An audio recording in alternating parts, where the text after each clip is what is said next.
Welcome to 5 Dubs by MDDC Press. I'm your host, Rebecca Snyder, the Executive Director of the Maryland, Delaware, and DC Press Association, which represents news media in our region. 5 Dubs focuses on the who, what, when, where, and why of local news media. We'll talk with the journalists about the stories behind the news. You can find more information about our guests in the show notes or on our website, www.5-dubs.com. Welcome. I am delighted to have Tom Marquardt, the retired publisher and editor of the Annapolis Capital Gazette, coming to speak with us today about his new book, which is going to publish March 18th, called Press to Kill. So, Tom, welcome to the program. Thanks for having me, Rebecca. Glad to be here. And actually, we go back a long way because in addition to being the retired editor and publisher, you also sat for a long, long time on the MDDC Press Foundation board. And so so for our listeners, why don't you tell us a little bit about your sort of your history with the industry, and then we can get into the book and why it's so important now. Sure. So, I've been probably involved in newspapers for over 40 years. It was the only career I had. I joined the Capital in 1977, first as a managing editor, then as the executive editor, and finally, when I retired in 2012, I was the editor and publisher.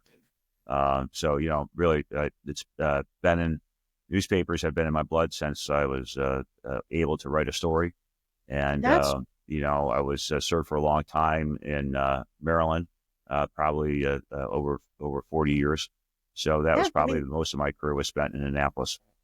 That is a huge trajectory, and it doesn't happen very much anymore. So, just in seeing the changes in the industry and also in the Annapolis Capital, you went from private ownership to, things changing across the board. Tell us a little bit about that trajectory and sort of the vibe or the what the Capital Gazette kind of meant to Annapolis. Sure. I mean, it was one heck of a trajectory, as you say. We were there in the 80s. His paper was owned by Phil Merrill, and the circulation was increasing. We had 8 out of 10 homes in our primary market. We were looking to hit 50,000. Little did we know then that we had hit our peak and that it wasn't going to get any larger. So a lot happened after that. When Phil Merrill died, his wife took over the business. Eventually, she sold out to Landmark Communications, who was a silent partner for all those years. Eventually, they decided as the circulation was declining and the industry was really having a lot of struggles with advertising, they decided to sell it. They put it on the market, and then the recession hit, and there really wasn't much of a market for newspapers, so they pulled it off, and eventually did some negotiating off market with the Baltimore Sun. So the Sun newspapers bought us. I can't remember exactly what year it was, but it was after I had left, so it was after 2012. And I decided to retire when things were just really not going very well, and really I was just tired of laying people off every day when I walked in. But circulation was declining with the advent of the internet, and advertising was declining with the advent of a lot of other advertising opportunities on the internet. So things weren't looking good when I left, and today, I mean, it's even worse. They eliminated the Maryland Gazette, which was one of the oldest newspapers published in the United States. And now it's just the Capital with a handful of reporters who no longer have an office. So they work out of their homes and they work out of their cars. Not unusual for newspapers across the country, but it just shows you how far newspapers have dropped. Still important in the community. I think back then we were much more relevant because we had so much more circulation. Politicians read our editorials, reacted to them. Today, there's not even an editorial page in the Capital. So it's just times have changed to the worse.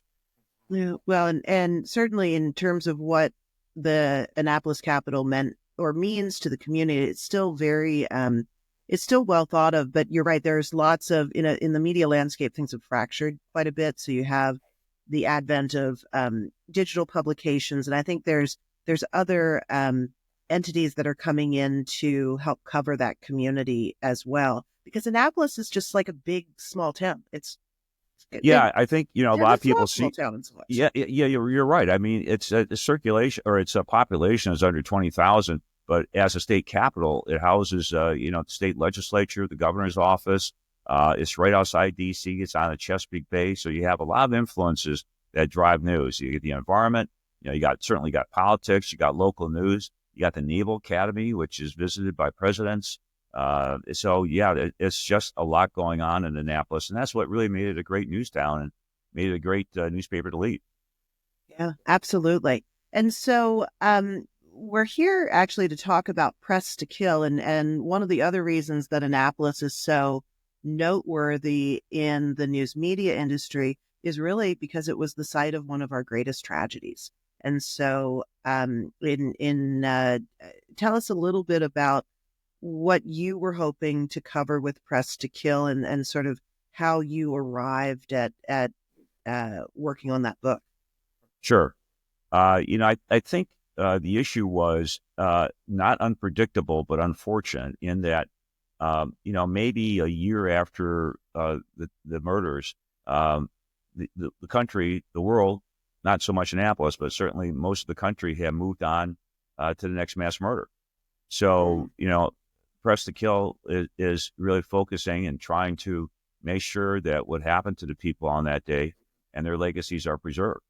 So it's important for me to say, let's not move on. Let's stop for a minute and talk about their lives. But it's much more than talking about the legacies of those behind us. It's also about what happened in the newsroom that day, and whether or not the police responded the best way they could, whether or not the newspaper was at fault for not recognizing that they had a mass murder waiting to kill, whether or not the legal system, particularly the police, did a good job when we identified it as a potential threat, and also just how the community responded. I mean, it was miraculous that they published a newspaper the next day, and it was all about the dedication. So, I mean, that's as much of the book as anything is how they responded.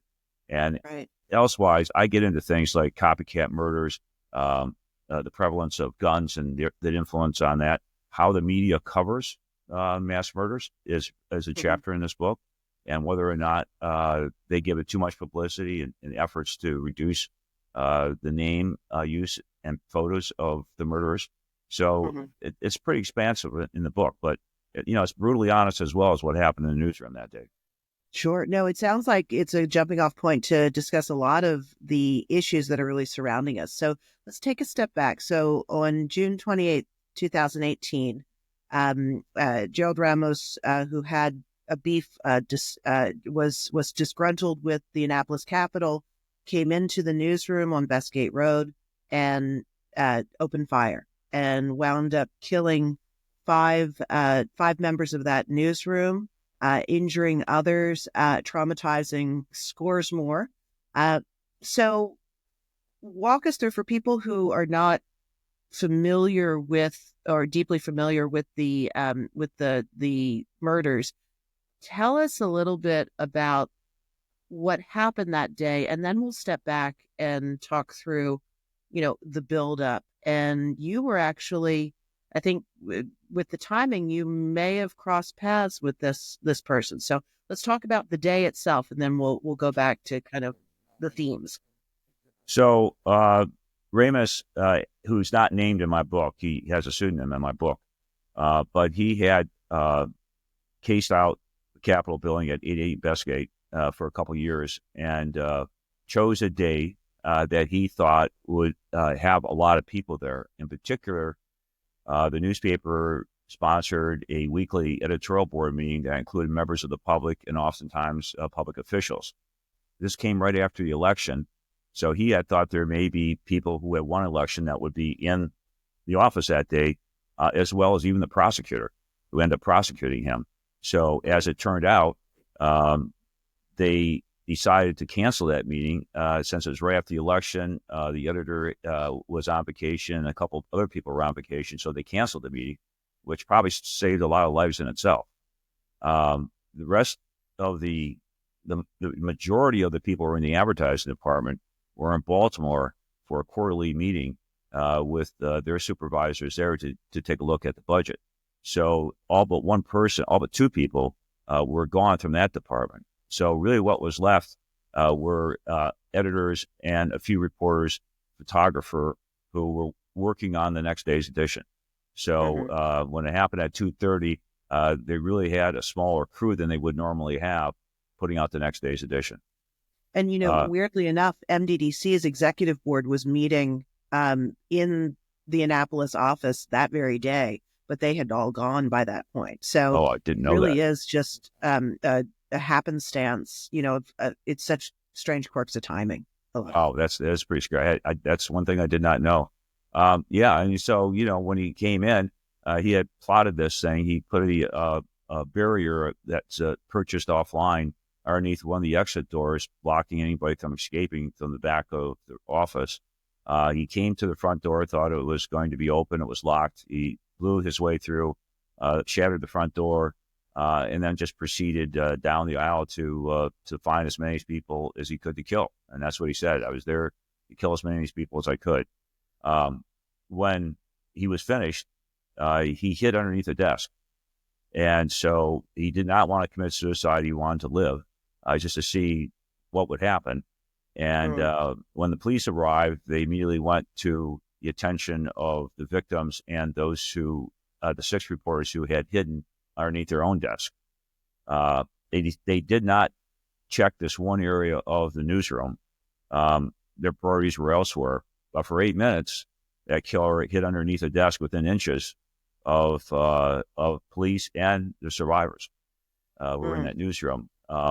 When one officer decided to go over there and check that area, he was discovered and immediately handcuffed. So, that whole ordeal probably took a good 20 minutes before he actually got out of there. And so he didn't, was he posing as someone from the newsroom, or was it very obvious that he was the perpetrator in this? Well, the only description they had of him was that he had a ponytail and he's a white male. He didn't really say what his intent was, but he claims he tried to pretend that he was a victim by crying out, but nobody heard him. So I doubt that was the case. But he may have thought that if they were able to extricate some of the surviving reporters, he could blend in. But when they went over to find him underneath there, the original officer thought that it may be another victim. When we looked down there, he saw the ponytail, the long hair. So he immediately pulled him out, and he refused to talk. So for hours, he refused to talk and identify himself, and the police had no idea who he was or what his motive was. So this is still the largest mass murder for news media in the country. So it was the first, the biggest. Talk a little bit about what that meant for the news media industry. Of course, you have Annapolis, but let's go a little larger. Okay. So, it is the worst mass murder, and certainly in our gut reaction, it's not going to be the last. There were a couple broadcast reporters, one a photographer and one a broadcaster, who was killed by a fellow employee. I think might have been after that. There was another editor who was killed. I can't remember what city it was, but he was investigating a public official who ended up killing him. So, there's evidence of others, but certainly not to the magnitude of what happened in Annapolis. And I think that's part of the things to look at that I look at in the book is why that was happening and, what the possibilities are that it could recur in different terms. So to think that it's the last one would be ludicrous. I just don't believe that's going to be the case. The only thing is that newspapers have less of an influence, and there are fewer journalists out there reporting now. So, there may be fewer reasons to take on the newspaper, but, you got a president declares war on newspapers. It doesn't bode well for anybody who's still in the profession. Right. Well, and certainly it sent seismic waves throughout the local news community because all of those, it's such a small community. There's not, Maryland, the Mid-Atlantic is a small region. everyone is here for a long time. We all know one another. And so it was very disturbing to think of friends and colleagues that you've known for decades just gunned down for informing the public. And so just personally, you worked with all of those people, or many of those people. All but Rebecca Mhm. Smith. I mean, she had only worked there for a couple months, and she was an aide to both the editorial and advertising department. She was the first one shot, but I did not know her. But all the other ones, yes, I worked beside them. Gerald Fishman, in particular, he and I were close because we wrote the editorials, and so that involved the editor much more so than say the sports reporter John McNamara, who died. But I still knew them personally. So yeah, when this thing unfolded, I couldn't believe it was happening. Number one, but number two, the question was who of those people I knew had died, and it just folded out in a very piecemeal fashion. So it was just painful to hear the names and then get confirmation, because for a long time I had heard the names, but there really wasn't official confirmation. So you hold out hope that maybe the inside information was incorrect, but it all turned out to be true. Right. No, and that's so shocking. And, your heart just stops thinking of what kind of loss that is. Well, And and one of the things I say in there is that I don't think people perceive the extent of that loss. I mean, the obvious loss are those who were part of the family of those who died, in addition to everybody who knew those who died, in addition to those who were able to get out that experienced this whole ordeal. But beyond that, I uncovered a number of people whose lives will forever be changed. The police officers who responded there, who had significant ADHD problems afterward, who witnessed what they did and saw that. The witnesses that were across the hallway when they saw him break through the door. The guy on the phone who was left listening to the entire thing happen as a reporter ducked under cover and left his phone operating on the desk. So, and then it's just a community. The community at large suffers. The town is not the same. This is a city that was called Camelot on the Bay by National Geographic. It's going to be now remembered as the site of the worst newspaper mass shooting. So, everybody suffers in a small town like that, but particularly the rippling effect that goes beyond the obvious people who suffer. Absolutely. And so this, as we said, was the first mass murder of news media workers, but your book is really the first book. There's been a lot of coverage. There's been a lot of articles on the survivors and so forth and sort of what this meant, but yours is the first book. So tell me a little bit about why yours is the first and what you bring, why you felt you needed to write this book. Right. So I think for those people who are really close to this, it's just too difficult to write the story. I was told that by at least two people, is that they just couldn't write that, nor could they read my book, because they'd have to relive that whole experience. I was certainly the target, one of the targets of this guy, not initially when he was upset with the story we did. Both the reporter and me, and then the newspaper, were all sued for defamation and were the subject of daily rants on Twitter. So, it was a position that I knew the story from the start. I knew what provoked this guy. I knew the background of those who died. So I felt I was in a better position to write about it, to address some of those difficult issues. And it's not pretty, what happened there. It's really hard to sugarcoat what happened in the newsroom that day. But if you really want to know the depth of this guy's depravity, I think you have to understand what he did. And the other thing that came out in my investigation with the state's attorney's office was a very, very long and detailed interview he gave to the state psychiatrist who had to determine his sanity.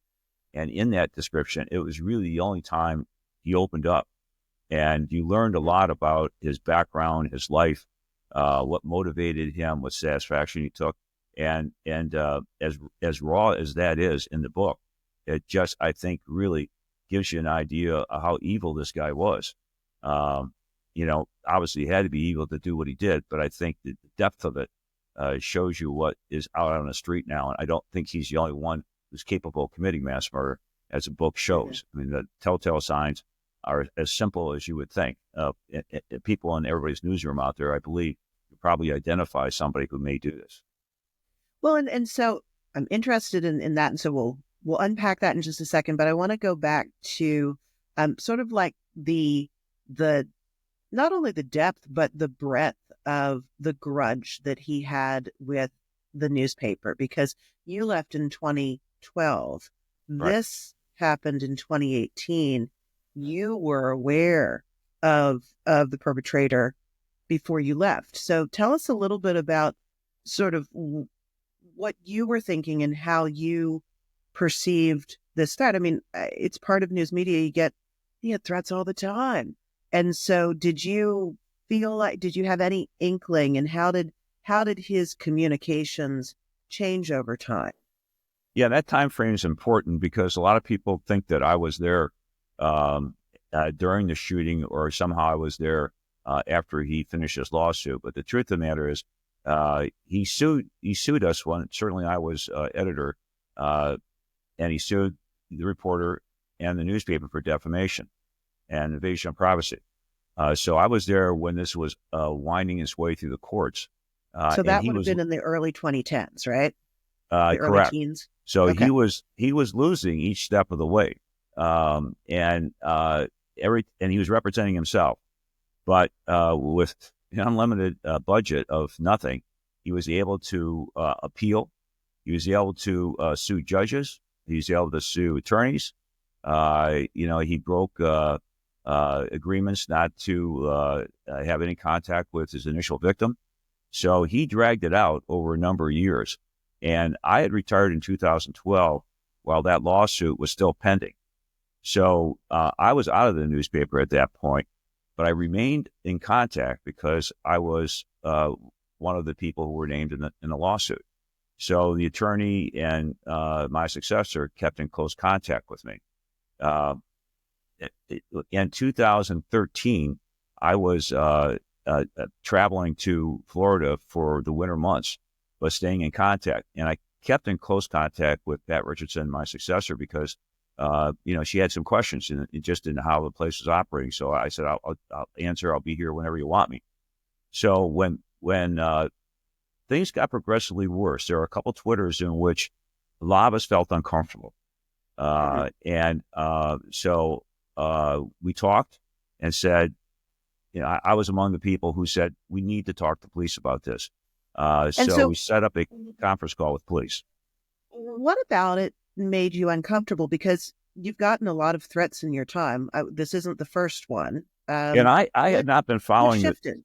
Yeah, so I had not been following the tweets because I just wasn't on Twitter at the time. And Eric Hartley he kept a close contact. And so he would let me know of some of the tweets. But even in his experience, he didn't see all of them. This guy was tweeting like 3 or 4 times a day. And most of the time, they didn't make sense. They made references to some science fiction novel that we had no idea what it was, some game that he had played. But there were a couple things that became alarming. One was in his lawsuit, which he wrote. He said, I'd like to smash Eric Hartley's face into the ground. Once he said about me, and I think that one in particular was really bad, but he also said to me, or tweeted about me, that he wished I would stop breathing. He wished I would follow Phil Merrill in death. So, it was not saying I want to kill Tom Marquardt, but it was right on the verge of at least implying that. So as these got progressively worse, we set up this conference call with the police. Unfortunately, I was tied up in a board meeting, a library board meeting, and didn't even see the notice that there was going to be this conference call. It's hastily called. So I was not part of that conversation. But when I came back, they briefed me on it. And, I know I made a comment, something referenced like, what does this guy have to do, come in and kill us? Because the police had looked at all this, and they looked at the tweets, and they had said, we don't see there is immediate threat. So, we felt we had little option. If the police say there's nothing here to charge him with, they offered a opportunity to file, a warrant for him to stay away from us. and so they couldn't have any contact with us, Right. protective order and such. And so we said, we looked at it, we talked to our attorney, said, that may make it worse if we file that, and he's been known to break him in the past. It hands him a victory, but also may make it worse, and he'll take the next action. So we opted not to do that. But in re-examining this, I keep going back to the fact that the police said there was no physical threat. And we felt if you can't trust the police in examining that, who else was there to go to? Right. They had even checked in with the state's attorney's office, and they didn't see any action that they could take. And this would have been like 2013, 2014. So in fact, it did take several more years for it to bubble up in some ways. Were there other, did you feel like it escalated over those years, or were there periods of dormancy? Well, what's normal, right? So what happened after that, he went totally silent. And so, we thought, okay, he lost all his legal appeals. Both the reporter and me had left the newspaper. The person who he had harassed, she left the state. So we thought he gave up. As we look into this, what was happening is that he was preparing. And he was being very careful not to trip any wires. So he stayed off of social media, and he just plotted his attack. If you look at people who do professional threat assessments, which the book goes into, they will tell you that this is classic. We just we didn't know that there were actually people out there who did threat assessments, let alone that this was a telltale sign. So that's the unfortunate part.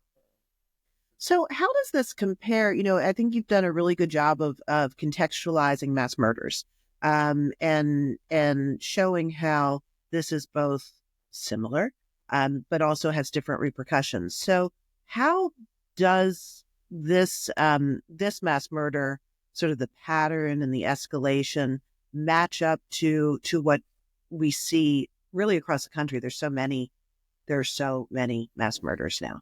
Unfortunately, it's fairly typical. There are some differences, and there have been studies done since then. In fact, one person who does threat assessments professionally for organizations in Washington, D.C., did a study on this and saw that he met like 5 out of 7 criteria of what would identify a mass murder or project that he could be capable of committing mass murder. And for instance, he was collecting injustices, and that's the term that they use, but it's basically collecting things that have done wrong against him. There was the lawsuit, there was the story, there was the woman who sought a protective order against him. There were the judges who were, by the way, a very primary target. So all those people had done him wrong, and he was simply trying to collect all these. So, that was one. Another one was that his personality was such that he, was a loner, didn't really have any social connections. And he was, he tried to form female relationships that he was unsuccessful in doing. He had nothing to lose. He felt that a life in prison was no different than a life in his apartment. So are these all the check marks of the threats? Like not having relationships, feeling like prison's not such a bad deal. Are those really like boxes to check on these types of assessments? Yeah, there's truly a checkbox on this, and I think what is remarkable in the book, which was a discovery, I'm glad I made it, but I wish I would have known something differently, and that was. He went after the attorney of the woman who charged him with sexual harassment. And that attorney, coincidentally, had a brother-in-law who was a professional threat assessor. So late in the game after I left, he says to his brother-in-law, I said, "Hey, would you mind looking at this and just giving me your thoughts?" And the professional threat assessor came back and said, "Get away from this guy. He could be collecting his injustices right now and preparing." So that attorney did things in the office to make sure that they were protecting themselves. And he also, his wife who was also part of the law firm, have forwarded to the state's attorney's office that, hey, you better take a look at this guy. In that context, they were looking at the threat against judges, which really was his primary target, but he felt he couldn't go in the courtroom and be successful. So they warned the judge's office that be on the lookout for this guy. We don't know if he's going to do it, but just beware that he's out there. They never told anybody at the newspaper. So, it's an oversight, but I mean, it was like, that wasn't what was first in their mind. They thought if anybody was in danger, it was the judges and the attorneys. Sure. Had we known that there was an informal, again, it's informal, there's no written report. It was just a brother to a brother-in-law. And had we known that there was at least an informal assessment out there that something was amiss and something was happening, I think that other steps may have been taken by my successors. And I can't speak on their behalf because I wasn't there anymore. Sure. And I think it's interesting that when you say that the perpetrator was focused on judges, but felt like they couldn't just go into a courtroom and shoot it up. And so that makes me also think about the role of news media in our communities, that it really is kind of a centering space. And so many of the news, and this was, I think, a seismic change after the killings. So many of our members kind of like closed in on themselves and thought more about security, whereas previously they were almost like gathering places. People would come in to place their ads or come in to talk to reporters or have editorial board meetings. Like, tell me what you've seen with the change in how news media is relating to the outside world after the shooting. Yes, that was a seismic change. When we were on West Street, which is the last office I worked in, we had a very open office. I mean, you come in there, there's nothing stopping you. There's a woman to help you, but you could see probably 4 departments just by walking in that door. And there was very little to stop them from going back and talk to the people in editorial. We changed that. I changed that when one time the guy who was convicted of a crime went back and talked to one of the people in our community department. And so she raised the alarm and saying, we can't have that. And so we tried stopping people from going past that desk, and they had to be escorted back, or a reporter or editor had to go meet them. So we tried to change that. But at that time, you're right, it was a gathering place. And we wanted to be open. We wanted to be transparent. We want to be available. We want to be accessible. So people could come in and just say, I'd like to talk to the editor. And I would make time. Everybody did. Reporters, everybody would find time to go talk to this person. And I think it was something that the community valued. After this incident, we all realized, especially other newspapers, of their vulnerability, that the world had changed. And you couldn't be so trusting. It wasn't just newspapers. It was office spaces. It was schools. It was churches. It was stadiums. All those had experienced mass murders in which it seemed like a safe place to go. So I don't think it was unique to newspapers, but we all had to change. So, when they moved to a temporary office after the shooting, because nobody's going to go back to that office, they had 2 armed guards there that screened everybody who came through. When they moved to permanent headquarters, they had bulletproof doors, and they reinforced the walls. They didn't put a name on the door, so nobody knew that they were even there. So we went from an office that was totally open, from an office that couldn't be found. And I feel like that has repercussions for the community, because it's hard to be as transparent as you want, to be central in a community, but yet you also have to protect oneself. And so I'm thinking also in terms of the sort of mass killings in the U.S., did your research uncover sort of any reasons that we're starting to see more and more mass killings? Is it simply, that guns are more available, or is there something else bubbling up here? Yeah, the book does deal with that, the persistence of mass murders in our lives, especially in the United States, and what the future holds. The availability of weapons is really number one. That's what they found. If you have an available weapon, you're more likely to commit a murder than somebody who can't get their hands on weapons. And so, that's why you get the red flag laws, and you got all sorts of laws that you're required to follow in order to procure a weapon. But beyond that, I mean, it's a matter of people who feel that they're not getting justice from the normal course. In the old days, as we all knew at the newspaper, if you didn't like an editorial or a story, you wrote a letter to the editor, and you were satisfied that we ran that letter to the editor, and we gave you your say. Sometimes we even give you an op-ed piece that you could go on and on about why we were wrong. We're very liberal in providing opportunities for people to disagree with us. But this is taken it to another level where that process isn't good enough. And so they seek revenge. And that's just, I think, a problem that's through American society, not necessarily unique to newspapers. So people not feeling heard, coupled with the fact that there's so many more guns available right now, right. It gives people the opportunity, whereas they might have always had the motive. Now they have the outlet as well. Yeah, outlets and the opportunity. And there is also the thing about copycat killers. And that's one of the things that really involved journalism that I learned is that there have been many organizations out there that stem from Stoneman Douglas and some of the other mass killing sites in which the victim families got together and said, you're glorifying this guy. Don't give him a name.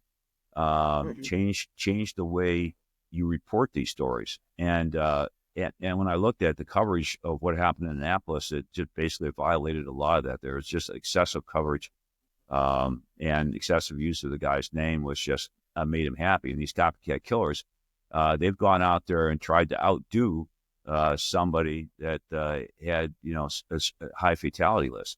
Almost became like a contest, which just shows you the depth of depravity out there. So, I mean, I think, and I talked to a lot of journalism professors about, are we in a position now that when we look at the 5 W's and H of a story, that we take out the who? Are we shortchanging readers by not giving them the details of what caused this guy, what his background was? Should we tamp down on that? Never run his photo. It's just I think it's given an opportunity for newspapers to reconsider how they approach mass murders. Sure. And also, I think in the media coverage after the killings, I think so many people locally were kind of working out their own feelings and their own fears and trepidations. How do you feel like the coverage should have been different? We talked a little bit about not glorifying the perpetrator, and I'm assuming that's the reason you're not naming him in your book.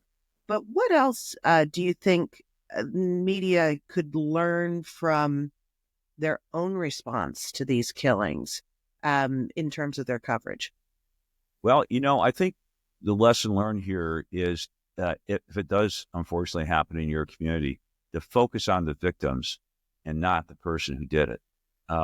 There was a mass killing, I think it was in St. Louis a while back, and it might have been the shooting at the concert, wherever that was, Las Vegas. And the local newspaper had done a short story on every victim, and there was a number of victims. And when I talked to a journalism professor, he says that was a turning point. Nobody has ever really gone to that extent of taking pages to talk about each victim. And when you see it now, whether it's in Israel or whether it's here, newspapers have spent a lot of time talking about the life and the sacrifices of those who died. And I think that happened here, but it happened alongside with, a lot of detail about the shooter. Fortunately, the only photo that was available really out there was his mugshot that the police had when he was charged with sexually harassing that woman. So that was really the only photo that appeared. So, I mean, it was still, though, why he did it, his grudge, interviewing people who were there. It's a lot of publicity on this guy. You can't ignore it because it's a breaking news story. And I don't know how, a legitimate news organization could, even on their own terms, walk away from providing readers with all the detail. And the Capital was really ahead of that game. They had more information in the days after than anybody did. So, a testimony to them. But I don't see how that changes. But I think everybody agrees you really got to focus on the people who died. So when breaking news is breaking news, you have to cover that. But then Right. sort of rather than going deep in continuing coverage on the perpetrator, turn the focus more to the victims and the aftermath is what I'm hearing you say. Correct.